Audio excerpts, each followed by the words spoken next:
just redefined those lines, and now I'm going to cut this out.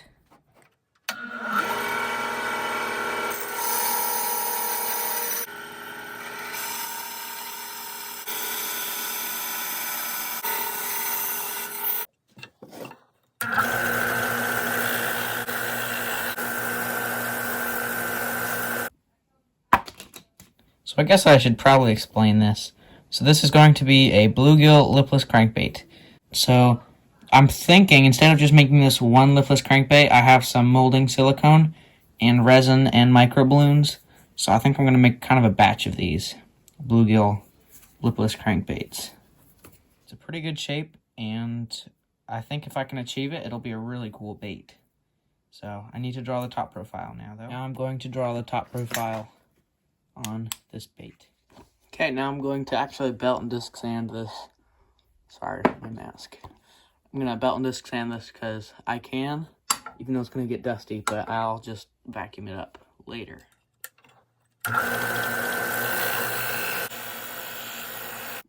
Okay, and after a bunch of vacuuming and sanding, we have a top profile.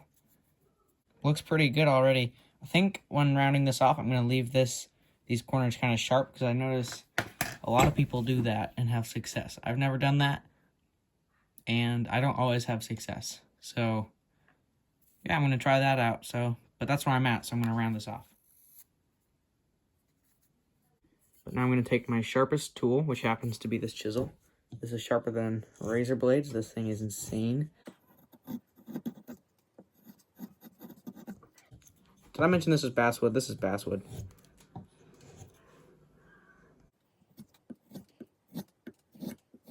Okay, I'm gonna sand.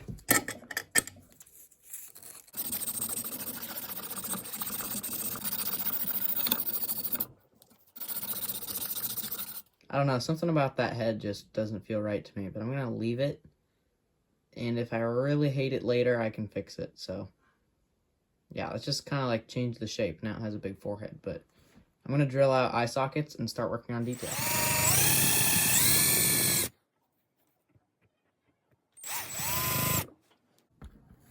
There's one. I'll probably make that a little deeper so it, looks better. Okay, a little funky. Definitely pushed it, but there those are. I like eyes that are really forward and big, so. Right up my alley. Now I'm going to draw out the gill detail. Okay, I'm going to score these lines carefully.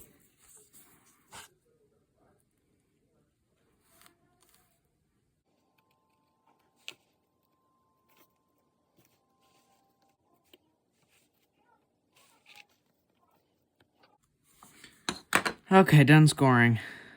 Gonna carve these out. Carving time.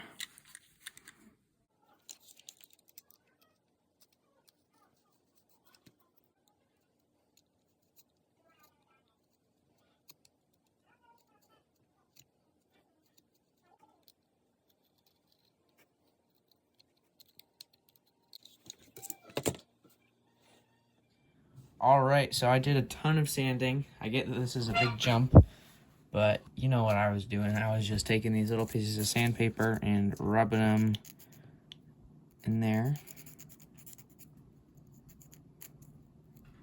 Sort of like this. It still needs more stuff, but you've probably noticed there's a big difference. I decided to remove, here I have this picture, this part right there. That's what characterizes this as a bluegill. I decided to remove that because, well, now it doesn't have to be a bluegill. If I wanted it to be a bluegill, I could just paint on that part. But this could also be a shad or a crappie or something. I can paint it on just as easy. It'll probably even look better because I wasn't loving how they looked on there. I have a little bit more sanding to do here because you can still see it. But, yeah, I thought I'd do that. So yeah, you can see there's super glue on here because I like to do that while I'm doing the gills. I think it actually kind of helps them. Helps them look better and makes it easier to sand them. So yeah, I think I'm going to cover this whole thing in super glue here soon. Okay, hours later and super glue bath later, I have this. Still looking pretty messy. That, you can still see it, but I've gotten it as smooth as I can and I don't think it'll show up later. If it does, it's not a big problem. So yeah, there it is, and I think I'm gonna get ready for the mold box.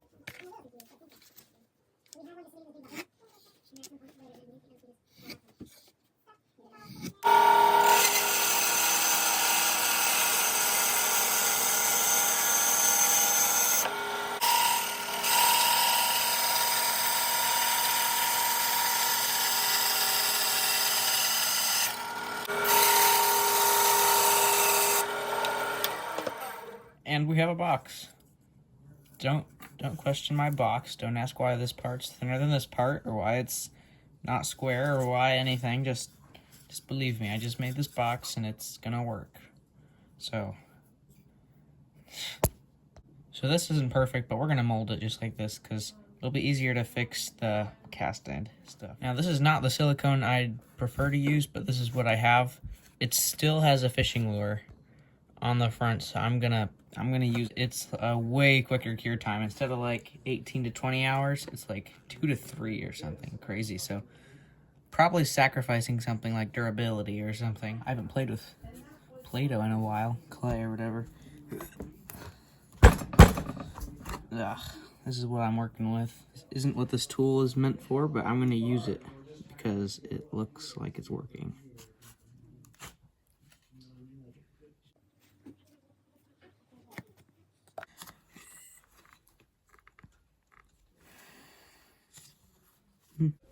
I'm lining the edges with this clay, and then I'm going to take a smaller tool, probably like a popsicle stick or even finer, and then I'm going to smush it all together.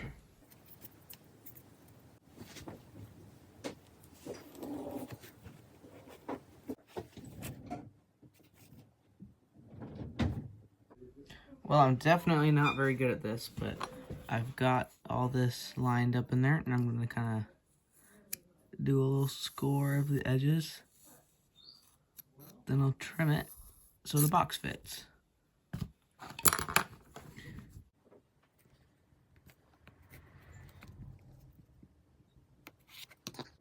Okay, and at some point I reached a point where I didn't want to do anything because I didn't want to mess anything up, so I'm gonna get ready to pour the silicone because I'm not gonna do any more.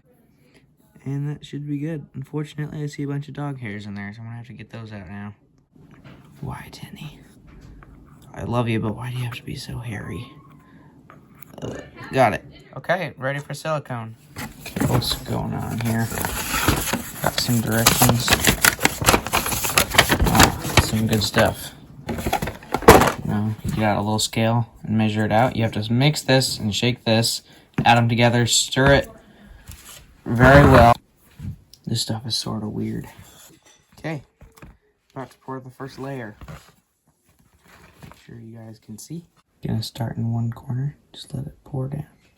You having trouble out there?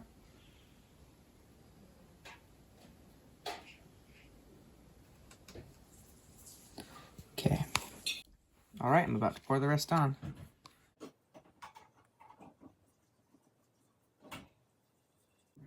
Okay, so yes, I was a little naughty and took the clay off camera, so that's how it looks in there. I got as much clay out as I could. There's definitely a couple spots with stuff that I can't get out, and I got this stuff all over the entire thing, so should be good. Turns out screwdrivers are good for stirring this stuff. It'll be fine. You can just wipe it right off once it's secured. Not even wipe it, it just peels off. It's actually really, really satisfying. Okay, I'm going for the first little layer. So I'm doing that little thing where you pour a little bit on, let the bubbles pop.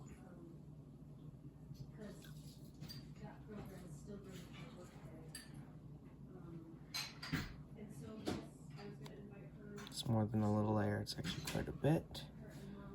Should be okay. Yep, just gonna let that sit.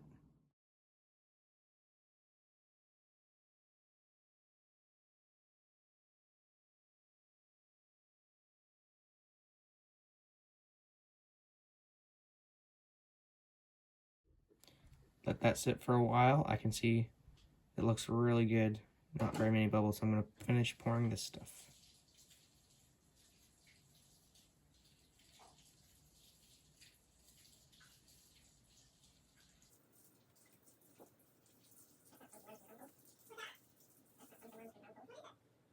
Okay, now I'm gonna let this wait or sit. I'm gonna wait and let this sit. All right, I think it's done. Not sure what I'm gonna do. I might break the box, or I might try to slip it out. See if I can break. See if I can break the box.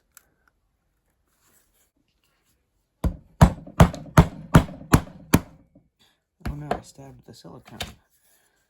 Oh no! It cracked. Wow. Super glue is good stuff. Not that was a question. Just wow. Broke the wood.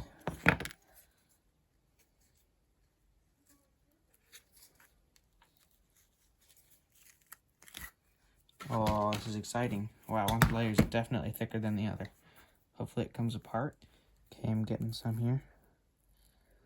Just need some encouragement. Oh, there we go. Ah. It's out. Hopefully I was in frame. Wow. Yeah, there it is. Fits nice. This side's a little thinner, unfortunately. Is it ugly? Yes. Is it perfect? No. But is it functional? Definitely. Should be good.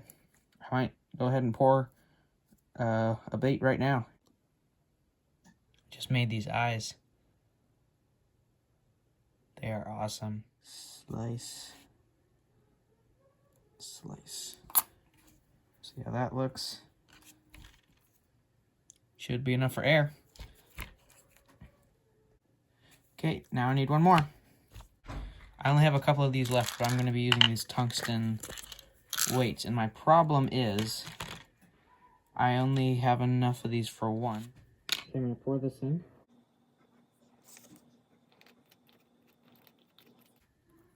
I'm going to pour this in and get ready to go.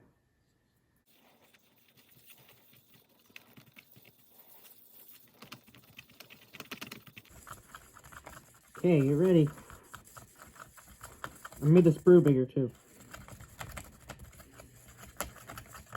Okay, gotta stop. Here we go.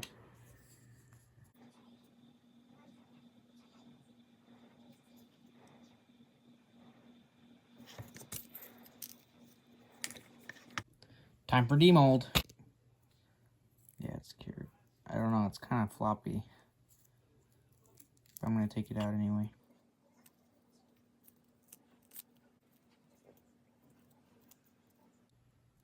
Come on out of there.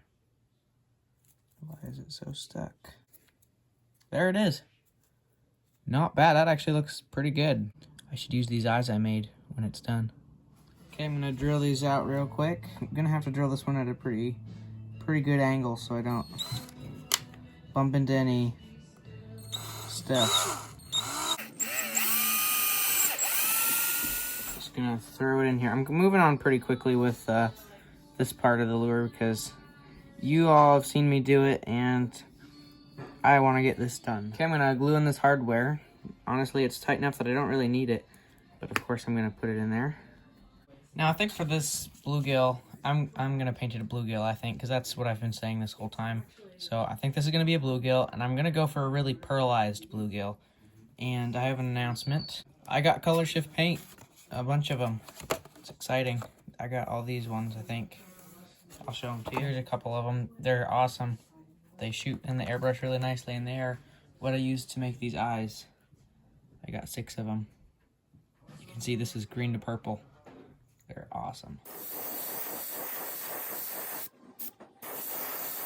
Pearl gold.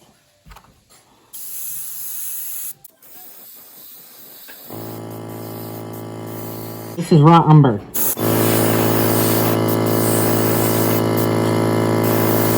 I'm going right onto the bars here with detail smoke black.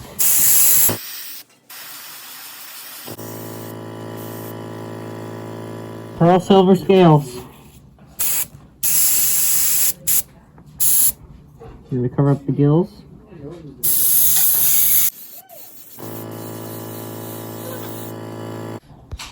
Time for demold. Not deep. Okay, I'm taking off the scale mesh. Oh yeah. Both sides came out looking pretty good. Very fishy. Don't know about bluegilly though. One more look at it. I think that looks pretty good. Liking those colors. I think I'm going to go straight to the orange on the belly.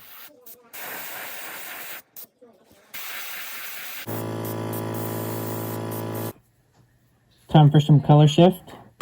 Don't know what I'm doing here.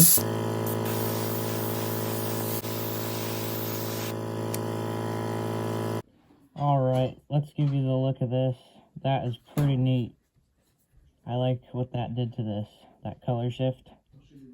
Nice. It's not too noticeable, but it definitely made a difference. So that is awesome. I'm gonna put some black here. Okay, got some black in the airbrush. I'm just gonna put it on the eye.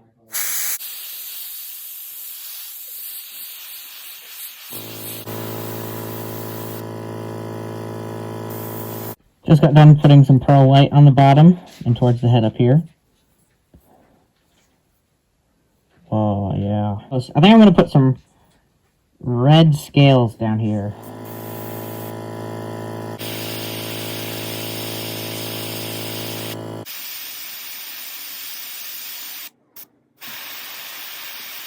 Just got a couple more things to do, like add some Laguna Blue to some of the gills. Ooh, this is scary.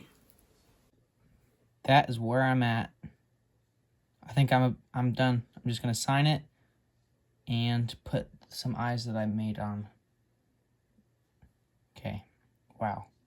Now here's the question. Purple to green.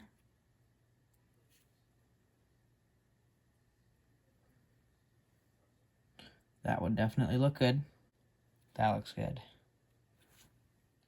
I thought for sure I would like the gold ones better, but actually I think I like this purple to green one more than I like the gold ones.